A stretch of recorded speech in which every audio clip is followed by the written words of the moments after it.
पक्का पक्का नहीं आ रही है, बाहर जाओ, सुनाई देगा। चलो गाइस क्लास शुरू करते हैं, मेरी बात एकदम ध्यान से सुनो। हाँ जी दोस्तों, I hope you are all doing good morning guys. Good morning guys, कैसे हो आप सब? मस्त मजे में दोस्तों? ठीक हो?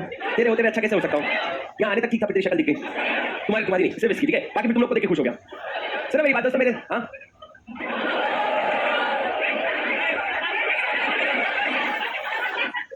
प्रवीण ने देखा उड़ता थी, 1 2 3 बोले, अरे आओ, कहाँ जा रहे हो तुम? मेरे हो, सिर्फ मेरे। सुनो मेरी बात सर, मेरे साथ साथ 3 चीजें एकदम दिल से रिपीट करोगे। सबसे पहला, मैडम रुक जाओ, वो बात कर रहे हैं। हो गया? Yellow T shirt red T shirt हो गया भाई, ठीक है? सर मेरी बात ध्यान से सुनना, 3 चीजें मेरे साथ साथ एकदम दिल से रिपीट करोगे। सबसे पहला, I will study with interest to secure examination in law also. I will give my 200% in this attempt. I will perform better than everyone else. पक्का? Promise? याद कर लेना यार प्लीज। चलो यार मेरी बात में क्लास शुरू करते हैं। सर आज की क्लास बहुत बहुत बहुत इंपॉर्टेंट है। आज हम क्या पढ़ने वाले हैं? आज की क्लास में हम लोग पढ़ने वाले हैं फेमा। क्या फेमा? फुल फॉर्म बोलो, फॉरेन एक्सचेंज मैनेजमेंट एक्ट। ऐसा लग रहा है कंप्यूटर में रीड आउट डाउन कर दिया, वो देख के भी पढ़ेगा, पूरा पूरा पढ़ देगा। सुनो भैया मेरी बात सुनो एकदम ध्यान से दोस्तों। सर ये तो फेमा है, ये क्या है? What is FEMA? बहुत प्यारे हो यार तुम लोगों ने कहा एक्ट, एक गाली तो तुम डिजर्व करते ही हो इसके लिए। हाँ चैप्टर है, ओके ओके, लॉ नहीं बोल देते? हाँ सर ये जो चैप्टर है ना, बहुत सालों से, मतलब करीबन 12 से 13 साल आपकी सीए फाइनल में रहा, फिर अचानक से इनको लगा यार जो चीज फाइनल वालों को टफ लग रहा है वो चीज अगर इंटर वालों को दे दे तो क्या हम ग्लोबल कोर्स बन पाएंगे? ठीक है, ये इनको थॉट है, तो इन्होंने एक काम करते हैं, हम फाइनल से कुछ तो ला रहे हैं भैया। क्या हुआ? इंटर से 2 चैप्टर, आपका इंडियन कॉन्ट्रैक्ट एक्ट और नेगोशिएबल इंस्ट्रूमेंट एक्ट, ये चलेगा फाउंडेशन में। तो अब इन्होंने बोला भैया हमको कुछ तो फाइनल से भी खींचना पड़ेगा, तो इन्होंने फाइनल से खींच के लाया फेमा। सर एक फेमा एक ऐसा चैप्टर है जो मैं अगर डिवाइड करूं तो मैं 8 पार्ट में डिवाइड कर सकता हूं पूरा फेमा, जो हम फाइनल लेवल में पढ़ते थे 8 पार्ट्स। और 3 और 4 के बाद तो लोगों की फट जाती थी, वो 5वां 6वां 7वां 8वां पढ़ भी नहीं पाते थे। पर थैंक्स टू आईसीआई उन्होंने इंटरमीडिएट में सिर्फ पार्ट 1 लेके आए, बाकी सब कुछ नहीं। तुम फेमा तो पढ़ने वाले हो, फेमा का तुम एफ का बिंदी भी नहीं पढ़ने वाले हो, तुम ऐसे कि ऊपर ऊपर से कर लिया, तो मजा आएगा। गारंटीड इंटरेस्ट फन गारंटीड है भैया। ये चैप्टर में मेरी बात एकदम ध्यान से सुनना सर, प्लीज अपना नोट्स खोल लो, ट्रिपल नोट्स और उसमें हेडिंग डालो फॉरेन एक्सचेंज मैनेजमेंट एक्ट पूरा लिख भाई। यार दे दे चाय दे चाय दे चाय दे चाय दे दे। तुम लोग को ना सर पढ़ाई छोड़ के जो मन, आप गाओ लिरिक्स बनाओ, हम गंदा गाओ हम गा देंगे, आप टेंशन मत लो, पर पढ़ाना ना ना ना ना। हाँ हाँ हाँ हाँ चलो चलो मेरी बात सुनो दोस्तों, क्या करने वाले हैं sir? Sir FEMA FEMA FEMA FEMA please full form लिखो, फॉरेन एक्सचेंज मैनेजमेंट एक्ट 1999। मेरे भाई एक बार अपने आप का स्वागत नहीं करोगे अदर लॉ में? आप corporate law, corporate and other law में, आप कॉर्पोरेट लॉ क्रॉस करके अदर लॉ में आ चुके हो भैया। आप अदर लॉ की जर्नी जो है वो बहुत पार्टी करेंगे ना, पार्टी बना क्या हो गया? करेंगे पार्टी, ये संडे करेंगे पार्टी। ओ शिट बताना ही नहीं था। कोई तो भी दिन आने वाले दिनों में कभी पार्टी करेंगे, ठीक है? अगले 7 दिन के अंदर कोई भी एक दिन पार्टी कभी भी हो सकती है, संडे को नहीं होगी प्रेफरेबली, ठीक है? सुनो मेरी बात sir, foreign exchange management please मेरी बात ध्यान से सुनना। सर ये बात है उस जमाने की, भिड़े भाई नहीं, एकमेव सेक्रेटरी आत्माराम तुकाराम भिड़े, भिंडी मास्टर ये भिंडी, ठीक है? सर मेरी बात ध्यान से सुनना। सर ये देखो एक्ट आया कब था? 1999 में। कुछ बहुत बेसिक चीजें समझाऊंगा, समझते जाना और याद करते जाना, ताकि आपको वो कॉन्टेक्स्ट बन जाएगा, तो आपको समझ जाएगा फेमा क्या है। अच्छा 2 लोग हैं, ठीक है? एक का नाम है रोनू, एक का नाम है चोमू। सर रोनू क्या करता है? मेरी बात ध्यान से सुनना। रोनू पूरे इंडिया से बहुत सारे, नाम है रोनू, एक का नाम है चोमू। सर रोनू क्या करता है? मेरी बात ध्यान से सुनना। रोनू पूरे इंडिया से बहुत सारे सामान बना के क्या करता है? एक्सपोर्ट। क्या करता है? इंडिया से सामान बना के एक्सपोर्ट। और चोमू क्या करता है? इंपोर्ट। सिर्फ इंपोर्ट करता है, वो एक्सपोर्ट नहीं करता है। अब मेरे को बताओ सर, आपके हिसाब से रोनू अच्छा कि चोमू अच्छा? जज बहुत करते हो यार तुमको क्या पता उसका नेचर कैसा है? हाँ इंपोर्ट एक्सपोर्ट से जज कर लोगे कौन अच्छा कौन बुरा? कर लेंगे sir finance point of view से, कौन अच्छा कौन बुरा? रोनू। क्यों भाई? एक्सपोर्ट कर रहे तो एक्सपोर्ट कर रहे तो क्या आ रहा है? फॉरेन एक्सचेंज आ रहा है, उससे क्या होगा? हम अमीर हो जाएंगे, ठीक है सर? मान लो इसने एक्सपोर्ट किया कितना सर? इसने एक्सपोर्ट किया 1 करोड़ रुपए का, समझो फर्ज करो। और इसने भी इंपोर्ट किया कितने का? 1 करोड़ रुपए का। इसने इंपोर्ट कर लिया फर्ज करो 2 करोड़ रुपए का। सर आज अगर मैं तुमसे एक बेसिक सवाल पूछूं, इंडिया में एक्सपोर्ट ज्यादा है कि इंपोर्ट ज्यादा है?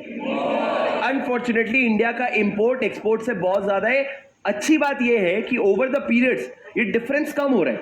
मतलब हम कोशिश ये कर रहे हैं कि एक्सपोर्ट्स को हम इंपोर्ट से मैच करें और धीरे धीरे एक्सपोर्ट्स को बढ़ा दें, पर अभी के टाइम पे इंपोर्ट हमारा एक्सपोर्ट से ज्यादा है। रजा एक बात समझना, थोड़ा सा तुम आ जाओ रोनू के शूज में। सर रोनू ने क्या बेचा? मान लो शूज ही बेचा। क्या बेचा? बाहर शूज एक्सपोर्ट किया। अब रजा उसने शूज बेचा मान लो $1 मिलियन का। कितना? $1 मिलियन का। सर उसको पेमेंट किया बाहर वाली पार्टी ने, पेमेंट किया, पेमेंट कितना किया, $1 मिलियन। सर अब वो क्या डॉलर में अपनी सैलरी बांटेगा क्या? वो क्या सैलरी में डॉलर में सैलरी बांटेगा? नहीं। क्या वो डॉलर में माल खरीद सकता है, रॉ मटेरियल कुछ कुछ खरीद सकता है? नहीं सर, इंडिया में आप डॉलर में ट्रांजैक्शन नहीं कर सकते, तो आपको क्या चाहिए? रुपीस। तो सर आप क्या करोगे? रोनू जाएगा किसके पास? दाऊद इब्राहिम के पास। सर रोनू जाएगा बैंक के पास और बैंक को क्या बोलेगा? बैंक मेरे से $1 मिलियन ले ले और तू मेरे पास दे, मेरे को क्या दे दे? मेरे को तू रुपीस दे दे, भले वो 80 लाख रुपीस होते हैं पर इतना रुपीस दे दे, 1 करोड़ छोड़ दो, वो 1 करोड़ जो था वो छोड़ दो। पर इस तरीके से रोनू जाएगा और सौरभ स्क्रीन ठीक कर देगा?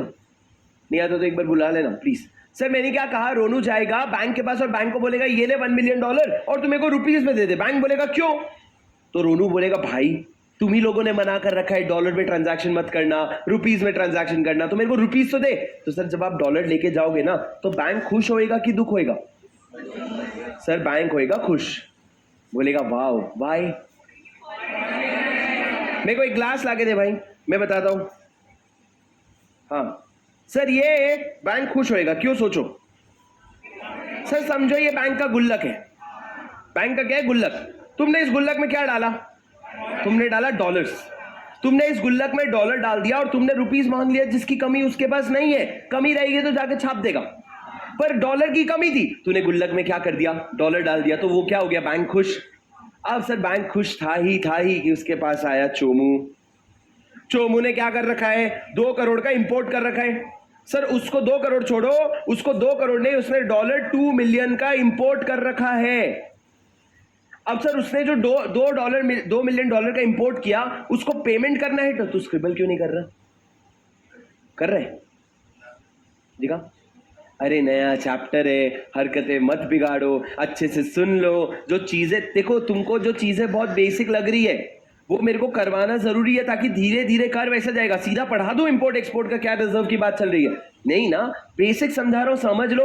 ओवर कॉन्फिडेंस को घर पे छोड़ के आया करो, ओवर कॉन्फिडेंस को घर पे छोड़ के आया करो, तब जाके कुछ सीखोगे। सब नहीं आता तुमको, 2 मिनट के बाद की बातें तुमको समझ भी नहीं आएगी अगर नहीं सुनोगे तो। प्लीज मेरी भैया, फाइनल का कॉन्सेप्ट है, इंटर में आया है, तुम्हारी इसकी इज्जत नहीं करोगे ना। अच्छा ये लो भैया, FEMA 12 marks plus 2 marks MCQ, अब तुम्हारी मर्जी। हाँ राजेश सर को बोलो, इसको ठीक करके जाएंगे।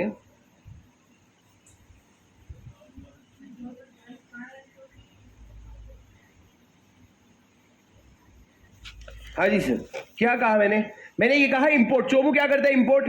सर इंपोर्ट किया मतलब क्या? उसने एक मान लो रशियन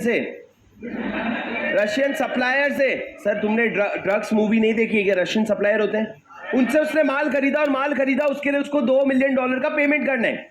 अब $2 मिलियन तो उसके पास होंगे नहीं, उसके पास क्या होगा? रुपीस। तो वो जाएगा किसके पास डॉलर लेने? वो जाएगा वापस से बैंक के पास, और बैंक को बोलेगा बैंक ये ले तू मुझसे रुपीस 1 करोड़ 60 लाख ले ले, और बदले में तू मेरे को $2 मिलियन दे दे। जब आप बैंक के पास ये करने जाओगे तो बैंक हो जाएगा दुखी।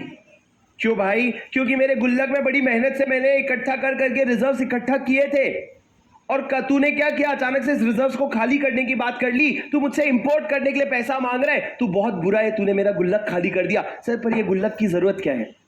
मेरे को बताओ, गुल्लक कब काम आता है? तुम बताओ। जब अपने गुल्लक में सेविंग करते हो तो सर इमरजेंसी में काम आता है। वैलेंटाइंस डे आएगा, उसको गिफ्ट देना है, पापा को क्या बोलोगे? पापा ये लाओ पैसे 800 रुपए, आपकी बहू को टेडी बेयर पसंद है, दे के आता हूं। पापा मुक्का मारेंगे लात मारने के बाद। तो भैया इसलिए समझो कि ये गुल्लक काम कब आता है? सर ये काम आता है क्राइसिस के समय पे। कब? क्राइसिस के समय में। और ये हुआ है सर, मेरी बात ध्यान से सुनना, इस तरीके से ये जो गुल्लक बन रहे हैं ना, ये जो गुल्लक जिसमें पैसे आ रहे हैं और पैसे जा रहे हैं, इसको हम कहते हैं foreign exchange reserve. Foreign exchange reserve, इसको हम कहते हैं फॉरेन एक्सचेंज रिजर्व। सर ये जो फॉरेन एक्सचेंज रिजर्व है ना राजा, मेरी बात ध्यान से सुनना प्लीज। सर ये फॉरेन एक्सचेंज रिजर्व किसका है? इंडिया का है। नाम से ही पता चलता है इंडिया का फॉरेन एक्सचेंज जो इंडिया ने बचा के रखा है। तो सर मेरे यहाँ पे फॉरेन एक्सचेंज रिजर्व पड़ा हुआ है, प्लीज मेरी बात ध्यान से सुनना राजा। सर ये बात है 1990 की। सर 1990 में आपको पता होगा गवर्नमेंट थी, किसकी सरकार थी 1990 में? चंद्रशेखर गवर्नमेंट की सरकार थी। और उस समय सर आप लोगों का 1990 में क्या हालत था, मेरी बात ध्यान से सुनना। सर प्रॉब्लम क्या हुई ना, आज एक बात बताओ, आज अगर आपको मान लो यूएस जाना है या फिर मान लो आपको थाईलैंड जाना है, तो क्या प्रोसेस है सर? मैं बताता हूं क्या प्रोसेस है। आप टिकट खरीदो, आप एयरपोर्ट पहुंचो, आप थाईलैंड पहुंचो, वीजा ऑन अराइवल है, आप जाओ, करेंसी तुरंत चेंज होती है बैंक में, आप खर्चा करो, वापस आ जाओ, कोई किचकिच नहीं है। सर आपको यूरोप जाना है, आप जाओ, पहले इंडिया में वीजा लगवाओ, थोड़ा सा प्रोसेस है पर बहुत आसानी से आपको अलाउ कर देते हैं, आप जाके घूम के वापस आ सकते हो। अभी बाहर घूमना जाना कोई बड़ी बात नहीं है। आज से 30 साल पहले, हम आज से 35 साल पहले की बात कर रहे हैं, तब भैया इंडिया इतना कंजर्वेटिव था ना कि तू बाहर वाला इंसान इंडिया में था, इंडिया वाले इंसान को हम बाहर जाने नहीं देते थे। क्यों पता है? क्योंकि तू बाहर जाएगा तो तू खर्चा करेगा, और खर्च करेगा तो तू कहां से निकालेगा? हमारे रिजर्व में से, और ये रिजर्व को हमको प्रिजर्व करना है। तो ये रिजर्व्स को हम यहां पे क्या करते थे, हम यहां से कोई भी पैसा निकाल रहे हो ना तुम, तो हम तुमको रोकते थे। सर ऐसे ही बचत होती है। पर सर ये थोड़ी सी कंजर्वेटिव अप्रोच है। इसके वजह से हुआ क्या सर? सर हुआ ये कि हमारा इंपोर्ट ज्यादा था, एक्सपोर्ट कम था, तो नेचुरली इसमें पैसा कम कम कम कम हो रहा है। अब राजा कम हो करके एक बार यहां पे बैलेंस आ गया $1.2 बिलियन, $1.2 बिलियन। जी सर कितना कम पैसा है। अबे पैसे नहीं लिखे, बिलियन लिखा है, वो भी डॉलर लिखा है, $1.2 बिलियन। सर ये हमारा फॉरेक्स रिजर्व आ गया। सर तो ये कम है कि ज्यादा है? अबे बहुत ज्यादा है। तुम्हारे हिसाब से, इंडिया के हिसाब से कम है कि ज्यादा है? जो कम या ज्यादा बोल रहे, कैसे समझे सर कम या ज्यादा है? मैं बताता हूं तुमको, मैं बताता हूं कम या ज्यादा कैसे समझे। सर जिस हिसाब से हमारा रोज का खर्चा हो रहा था ना, ये रिजर्व्स के भरोसे हम सिर्फ 3 हफ्ते जी सकते थे। मतलब 3 हफ्ते के बाद अगर इंडिया इंपोर्ट करेगा तो बैंक के पास उसको देने के लिए पैसे नहीं होंगे। और भाई मेरी बात सुनना, सर इंडिया आज भी इंपोर्ट में सबसे बड़ा इंपोर्ट किस चीज का करता है? क्रूड ऑयल का। क्रूड ऑयल का। Sir crude oil is the core to the operation of business. Oil आता है तब मैन्युफैक्चरिंग होता है, मैन्युफैक्चरिंग होता है तब प्रोडक्ट बनता है, बिकता है, जीडीपी बढ़ता है, साइकिल चलता रहता है। भैया अगर क्रूड ऑयल इंपोर्ट होना बंद हो गया तो सर हमारी कंट्री रुक जाएगी, आगे नहीं बढ़ पाएगी। तो भैया तुम समझो कितना गंभीर सिचुएशन है कि हमारे पास बस 3 महीने का इंपोर्ट है, 3 हफ्ते का इंपोर्ट है, उसके बाद हमको इंपोर्ट वालों को देने के लिए पैसा नहीं है। मतलब सर हम लोग क्या करने वाले हैं एज अ कंट्री? हम डिफॉल्ट करेंगे। डिफॉल्ट मतलब हम बाहर से जितने भी पैसे ले रखे हैं वो हम रीपे नहीं कर पाएंगे। भैया this is a very problematic situation. अब सर उस समय की गवर्नमेंट बहुत हाथ पैर मार रही है। और समझो 1990 के बाद 1991 में उस गवर्नमेंट का इलेक्शन है। मतलब समझो अगर ये कंपनी, अगर कंट्री को इंडिया को इस चीज से बाहर नहीं निकाल सके, इस चीज से बाहर नहीं निकाल सके तो गवर्नमेंट गई, और अगर निकाल लिए तो गवर्नमेंट अगले 5 साल के लिए। सर अब क्या चल रहा है? चंद्रशेखर गवर्नमेंट पूरा दिमाग लगा रही है। और सर क्या हो रहा है पता है? तुम्हारे पास जब पैसे नहीं होते एज अ कंट्री, तुम किसके पास जाते हो? एसबीआई। अरे एसबीआई हमारा मसीहा है, आरबीआई, आरबीआई हमारा ही है। हम जाते हैं वर्ल्ड बैंक के पास, या हम जाते हैं इंटरनेशनल मॉनेटरी फंड जिसका नाम है IMF। सर ये बड़े बड़े लोग हैं जिनके पास हम गए पैसा मांगने के लिए, ओ मैनू कहती न। मतलब सर हम गए और उन्होंने हमको पैसा देने से मना कर दिया, बोले हट गरीब। बनता है सर उनका। सर उन्होंने क्या बोला कि हमने आपको ऑलरेडी बहुत लोन दे चुके हैं, हम आपको ऑलरेडी बहुत लोन दे चुके हैं, अब हम आपको लोन देने के लिए तैयार नहीं है अनलेस आप हमारे बहुत सारे कंडीशंस मान लो। क्या कंडीशन सर? जैसे कि उन्होंने बोला तुम्हारी कंट्री में ना तुम बाहर वालों को इन्वेस्ट नहीं करने दे रहे हो, बाहर वाला आकर के आपके इंडिया में बिजनेस करना चाह रहा है, आप बोल रहे हो मत कर, तो हम ना जो बैरियर्स होते हैं, बॉर्डर बैरियर्स होते हैं, हमने बोला चेक, हमने बोला बाहर वाला कोई भी इंडिया नहीं आएगा। अरे ऑनलाइन वालों लैग नहीं है, मेरे तरफ से माइक अटका, बोले लग लग लग लग लग लिखने लग जाओगे। सुनो सर, मैंने क्या बोला, मैंने कहा बाहर वाले लोग मना कर रहे थे, क्यों? उन्होंने बोला हमारी ये शर्त है। सर, जब तुम अपने रॉक बॉटम को हिट करते हो तो पूरी दुनिया एक नंबर की हो जाती है। अब तुम समझो ना, वर्ल्ड बैंक ना IMF, जिसका काम क्या है पैसा देना, वो पैसा देने को राजी नहीं है।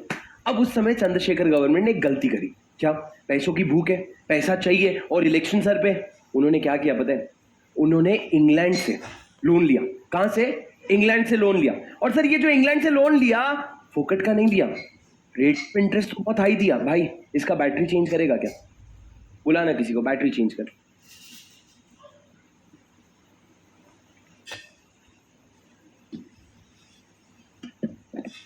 Check check check. तो उन्होंने क्या किया sir? Rate of interest high दिया, वो तो चलो ठीक है। एक और चीज किया सर, हमारे इंडिया में ना रिजर्व्स में जब पैसे नहीं होते तो एक और चीज को हम रिजर्व करके रखते हैं, वो है गोल्ड। क्यों सर गोल्ड? क्योंकि gold world wide accepted currency है भैया। डॉलर तो ठीक है, पर गोल्ड भी वर्ल्ड वाइड एक्सेप्टेड करेंसी है। तो हमारे पास गोल्ड का कुछ रिजर्व था। हमारे चंद्रशेखर गवर्नमेंट ने क्या किया? भर भर के गोल्ड्स इंग्लैंड के गवर्नमेंट के पास गिरवी रखवा दिया। और गिरवी कैसे रखवाया सर? मतलब उस समय इतनी इमरजेंसी थी कि उन्होंने एयरलिफ्ट करवाया था। इंडिया से एक महीने पूरा एयरलिफ्ट, इतना गोल्ड गया है कि एक महीने तक लगातार एयरलिफ्ट होता गया, गोल्ड जाता गया। तब जाके उन्होंने कुछ $600-700 मिलियन डॉलर का हमको क्या दिया था? लोन दिया था, जिससे हमको 2 हफ्ते की वापस से ताकत मिली थी बस। मतलब ये क्या है सर? ये है प्रॉब्लम को टेम्पररीली सॉल्व करना, दिमाग नहीं लगा रहे। तो सर, जब ये बात इन्होंने बहुत सीक्रेटली करने की कोशिश करी, पर सर कोई बात रहती क्या? नहीं रहती ना। जैसे ही पता चला कि भैया ये कांड हुआ है, चंद्रशेखर गवर्नमेंट सरकार टूट गई, तुरंत के तुरंत उनको निकाल दिया गया। बोले तुमको हम इलेक्ट नहीं करेंगे। और उसके बाद 1991 में क्या हुआ? 1991 में एक नई गवर्नमेंट आई। किसकी? PV नरसिम्हा राव की गवर्नमेंट आई, जिनका रोल बहुत अच्छा है सर, जिनका हमारे इंडियन पॉलिटिक्स में रोल बहुत अच्छा है। पर प्रॉब्लम सिर्फ एक ही था कि जब हर्षद मेहता स्कैम हुआ था ना, तो उन्होंने इन पे एलिगेशन लगा दिया था कि he was equally involved in the scam, but otherwise इनका और कोई बहुत ज्यादा प्रॉब्लमैटिक चीज नहीं है। पर सर, PV नरसिम्हा राव तो ठीक है, ये क्या बने थे? Prime minister. पर इन्होंने अपॉइंट किया फाइनेंस मिनिस्टर, किसको? मनमोहन सिंह को। मनमोहन सिंह को सर फाइनेंस मिनिस्टर अपॉइंट किया। And he was that one person जो हमको 1991 में, हम कहते हैं 1991 में India was going through economic crisis. India was going through economic crisis. क्या crisis sir? Economic crisis. And he is that one person who single handedly brought India out of that crisis. पर sir, समझना यह है कैसे? कैसे sir, कैसे? हाँ जी, economic policies implement करके। पर कौन सी इकोनॉमिक पॉलिसी?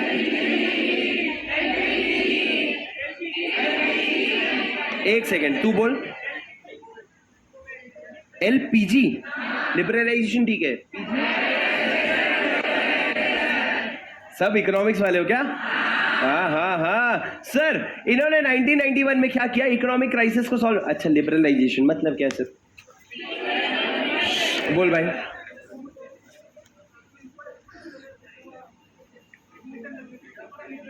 लिबरल कर दिया सर। प्राइवेटाइजेशन फलाना फलाना सब छोड़ दो, मेरी बात सुनो। मनमोहन सिंह ने क्या समझा? मनमोहन सिंह ने समझा कि पैसों को बढ़ाने का 2 तरीका होता है। पैसों को बढ़ाने का 2 तरीका होता है, या तो तुम उसको बचाने पे ध्यान दो, या फिर तुम उसको कमाने पे ध्यान दो। मतलब आज बहुत सारे लोग ऐसा होते हैं, 10 लाख रुपए कमाते हैं और पूरी एनर्जी उसको बचाने में लगा देते हैं कि यार मैं टैक्स कैसे बचाऊं, कि यार मैं ये कैसे बचाऊं, कि मैं ये कैसे बचाऊं। और कुछ दूसरे लोग होते हैं जो कहते हैं जो खर्चा हो रहा है होने दे, मैं और कमाने पे दिमाग लगाता हूं। मैं ज्यादा कमाऊंगा तो भी मैं बचाऊंगा, और मैं कम खर्च करूंगा तो भी मैं बचाऊंगा। फर्क सिर्फ इतना है, मैं ज्यादा कमाऊंगा ना तो उसकी कोई लिमिट नहीं है। अगर मैं ज्यादा बचाऊंगा तो बहुत ज्यादा तो भी 10 लाख बचा सकता हूं, पर मैं ज्यादा कमाऊंगा ना तो उसकी कोई लिमिट नहीं है। तो हमारे इंडिया का थॉट प्रोसेस क्या था? कंजर्व, बचाओ।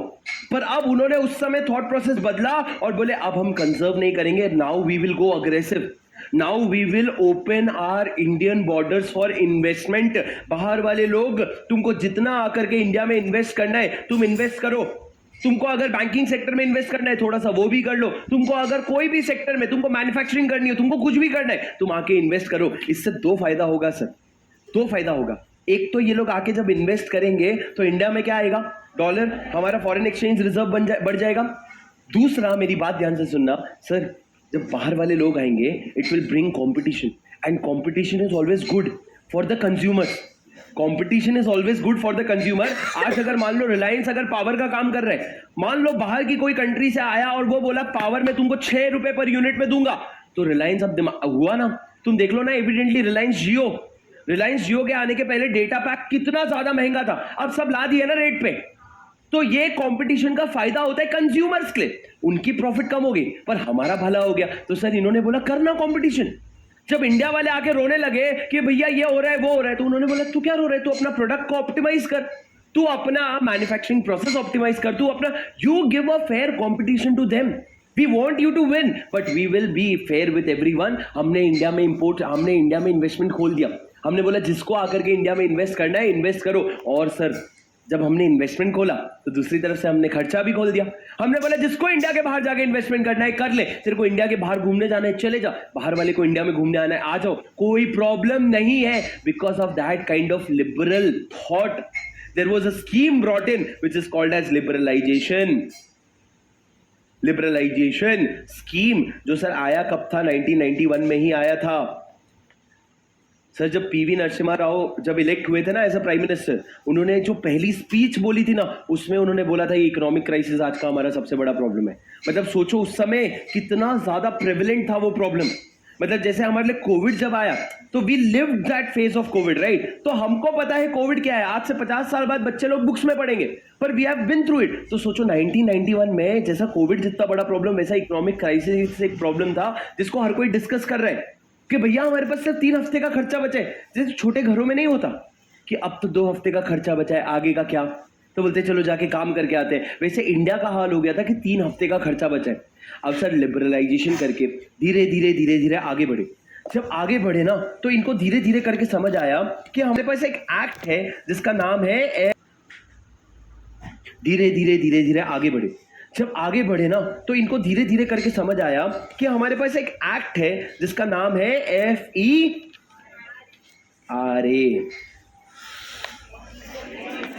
तुम कहीं और से पढ़ के आए हो क्या? तो इकोनॉमिक्स में ओ माँ गो फॉरेन एक्सचेंज। सर सच बताओ तो उसी का तो सहारा था फाउंडेशन में, उसके अलावा कौन हमारा था?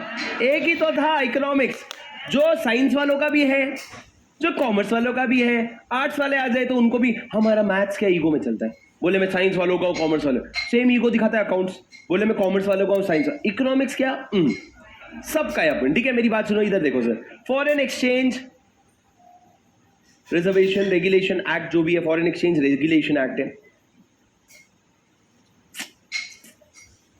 सर ये जो फेरा है, ये जो क्या है फेरा, मेरी बात ध्यान से सुनना सर। फेरा जो है ना, हम जब फेरा को पढ़ते गए देखते गए हमको समझ आया यार ये फेरा ही तो सारे प्रॉब्लम की परेशानी की जड़ है। मतलब क्या इतना कंजर्वेटिव अप्रोच, क्या अप्रोच था सर यहाँ पे? पता है यहाँ पे एक अप्रोच था जिसको कहते हैं मेंस रिया है। रिया लड़कियों के, रिया लड़कों की है क्या? मेंस रिया, अबे मेंस रिया का मतलब क्या? मतलब सर अगर फॉर एग्जाम्पल मेंस रिया क्या होता है, ये नहीं पढ़ा इकोनॉमिक्स में, नहीं पढ़ा क्योंकि ये लॉ है ना, समझ रहे हो, ये लॉ है सर। मेंस रिया मतलब क्या? मेंस रिया का मतलब ये होता है कि मान लो भैया एक बात समझो, आपको मैंने बताया था एक बार क्लास में कोई मेरा एक स्टूडेंट था, नहीं बताया था, ऑफ रिकॉर्ड बताया था, सुनो। तो सर मान लो अगर क्या हुआ, फॉर एग्जाम्पल कौन बुरा बच्चा कौन है, प्रवीण क्या किया सर, एक बार ऐसा मेरे क्लास में आया, ऐसा डाउट पूछने के बहाने यहाँ पे मेरा फोन रखा था, फोन धीरे से निकाला, ऐसे करके डाला और ऐसे करके जा रहा था, ठीक है, करता ही है। हाँ सर जा रहा था, वहां पे उसको नीलेश ने पकड़ लिया, बोले कितने चल रही है, हाँ चोरनी बन के। तो सर नीलेश ने उसको पकड़ लिया। अब जब पकड़ लिया तो समझना उसके पास फोन है, फोन उसके जेब में है। अब अगर मैं कहूं कि मेंसरिया का अजम्पशन लेंगे, मेंसरिया का अजम्पशन लेना मतलब सीधा उस पर एक्शन लेना कि तूने चोरी करी है, तू चोर है, तूने चोरी करने के ही इंटेंशन से रखा, कोई एक्सेप्शन नहीं है इसका। पर सर अगर मैं कहूं मेंसरिया का प्रिजम्पशन नहीं लेंगे तो हम जाके इसको पूछेंगे प्रवीण को, क्यों लिया भाई फोन? बोले आपका फोन? अरे सॉरी मैं अपने फोन से कंफ्यूज हो गया। उसका वो 3,000 रुपए का नोकिया का फोन है, कीपैड वाला, फुल स्क्रीन भी नहीं है। बोले सॉरी मैं कंफ्यूज हो गया आपके फोन से। तो उसने मेरे को फोन दिया और हमने बोला जा ठीक है मान लिया। जब मान लिए कि तू अपने फोन से मेरे फोन को कंफ्यूज कर गया, जा तेरे को माफ किया। सर पहला अप्रोच क्या था कि तूने चोरी करी है, तेरे को पनिश करेंगे। दूसरा अप्रोच क्या था, हम तेरे को अपॉर्चुनिटी ऑफ बीइंग हर्ड देंगे, तेरी बात सुनेंगे और तू जो बोल रहा है उसको सच मानेंगे। सर जब फेरा पढ़ते थे ना, फेरा पुराना वाला, उसमें मेंस रिया था, मतलब क्या, तू गिल्टी है। अगर कोई भी गलती हुई है तो तूने धोखा देने के इरादे से किया है। एरर नाम की कोई चीज नहीं है, एवरीथिंग इज फ्रॉड। बट जब आप फेरा में थे ना तो हमको समझ आया this is not good. People are very scared. People are scared of dealing in foreign exchange. People are not using foreign exchange. हमने बोला ये डर नहीं चलेगा, now we have to go international. तो हमको हमारे लोगों की थॉट भी उस तरीके से बदलनी पड़ेगी। तो धीरे धीरे धीरे धीरे रुक रुक करके सर हमने 1999 में ये एक्ट लाया जिसका नाम क्या है, फेमा।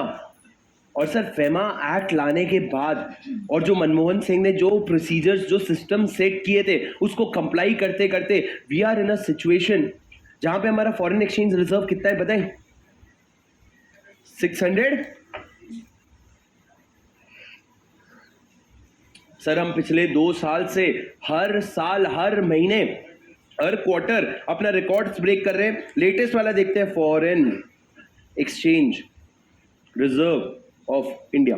चलो पहले एक गेस मारो, देखो डॉलर है और बिलियन में है। Option A 600, option B 60, 800। Very good, what a bid, what a bid. 801, 802, 1000। Very good. अरे ना लाइक इधर देखो सर, अबे बिलियन में बता, बिलियन में। सर आपका $642 बिलियन आपके पास है रिजर्व्स में, जो आपका रिजर्व्स है February 9, 2024 के हिसाब से। सर एक सेकेंड, यहाँ पे जहाँ 642, 631 लिखा है ना, यहाँ पे पहले लिखा 642 की जगह लिखा होता था 1। मतलब कहाँ तुम 1000s में खेल रहे थे और कहाँ तुम 642 में आ गए in a span of 25। Sir this is huge for the country. This shows कि आप कम से कम 3 महीने तक, आज के डेट में कम से कम 3 महीने तक आप बिना इंपोर्ट किए, बिना एक्सपोर्ट किए आप इंपोर्ट भी करोगे ना तो हम सह लेंगे। सर याद करो जब कोविड आया था, COVID was a very risky day, COVID का phase was very risky. Why? आप समझो सर आपकी सारी फ्लाइट्स लैंड होना बंद हो गई, मतलब आपका फ्लाइट्स भी आपको पैसा देके नहीं जा रहा है, आप इंडिया से एक्सपोर्ट नहीं कर पा रहे हो, और जो जरूरत की चीजें हैं जो आपको चाहिए वो तो किसी भी हालत में इंपोर्ट हो रही है। मतलब तुम इंपोर्ट कर रहे हो, एक्सपोर्ट कुछ भी नहीं कर रहे हो, क्योंकि तुमने सब बिजनेस बंद कर दिया और तुम्हारा सिर्फ रोज का खर्चा हो रहा है। जैसे हर छोटे छोटे घर में प्रॉब्लम थी कि सिर्फ खर्चा हो रहा है, बाहर फेंक दूंगा मैं। क्या कर रहे हो यार, गधे हो क्या?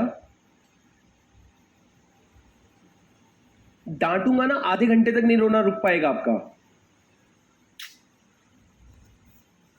यहां बैठो, जो जाके बैठो ना कोने में, जो करना है करो फिर।